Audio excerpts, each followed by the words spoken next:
કૃષ્ણ, જય શ્રી રામ. અન્નપૂર્ણા રસોઈ ઘરમાં તમારું સ્વાગત છે. તો ચાલો આજે આપણે બનાવીશું રીંગણા બટેટાનું શાક. ચાલો આપણે શાક સમારી લીધું છે. તો આ રીતે આપણે રીંગણા લીધા હતા, 5 નંગ રીંગણા લીધા હતા. આપણે રીંગણું નાનું હતું એટલે એક રીંગણાના આપણે 4 પીસ કર્યા હતા. અને આપણે બટેટા 3 લીધા હતા. એને આ રીતે મોટા મોટા પીસમાં કરવાના છે કટકા. અને એક નાનું ટમેટું, લીલો લીમડો અને એક લીલું મરચું આપણે લીધું છે. હવે આપણે તેલ મૂક્યું છે, આપણે જોઈ લઈએ. તેલ ગરમ થઈ ગયું છે આપણું. તો આપણે 1 ચમચી રાઈ નાખીશું.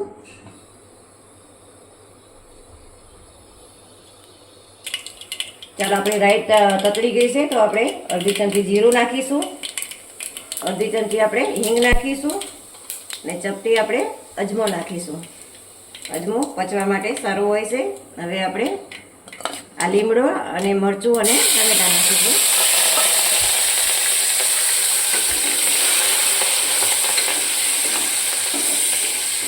આ રીતે સરસ મિક્સ કરી દઈશું. અને હવે આપણે આ ધોયેલા બટેટા છે એ નાખીશું.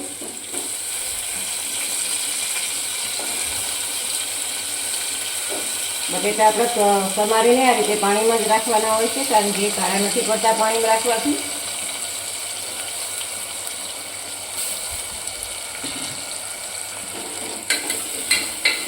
આ રીતે આપણે સરસ મિક્સ કરી દઈશું. હવે આપણે આમાં મસાલા કરી દઈશું. પહેલાં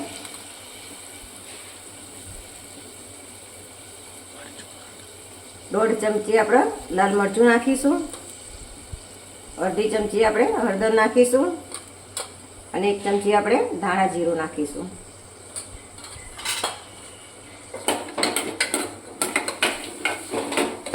આ રીતે મસાલો સરસ મિક્સ કરી દઈશું.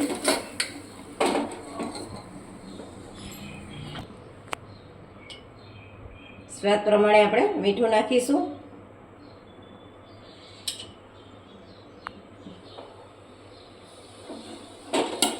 હવે આપણે આ શાક ઉપર થોડોક મસાલો ચડવા દેવાનો છે 2 મિનિટ માટે.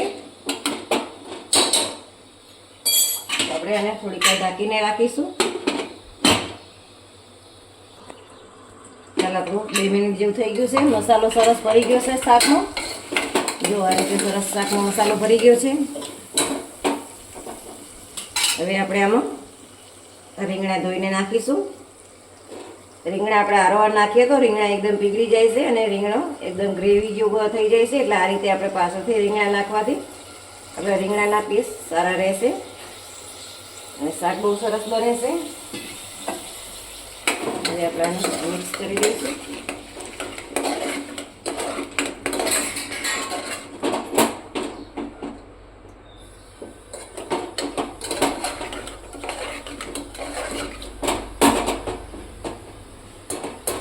હવે આને થોડીક વાર મસાલો ભરવા દઈશું.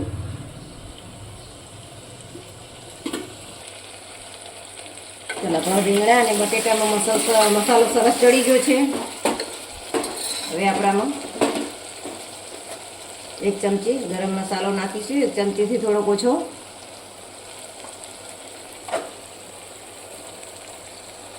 એક કટકી આપણે ગોળ નાખીશું. ગોળ ઓપ્શનલ છે, તમારે ગોળ પણ જોતું હોય તો તમે નાખી શકો છો. અને આને મિક્સ કરી દઈશું. ને હવે આપણે આમાં પાણી નાખીશું. આપણે અડધો ગ્લાસ જેટલું પાણી નાખવાનું છે આમાં.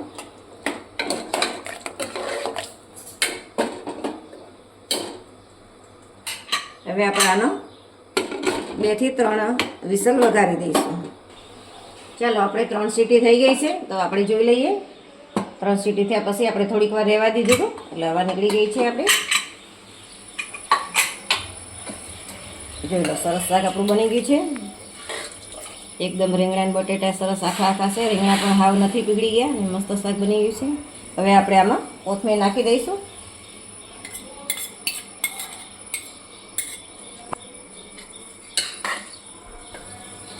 ચાલો આપણું રીંગણા બટેટાનું શાક તૈયાર છે. તો તમને આ રીંગણા બટેટાના શાકનો વિડીયો ગમ્યો હોય તો લાઈક કરો, શેર કરો અને સબસ્ક્રાઈબ કરવાનું ભૂલતા નહીં.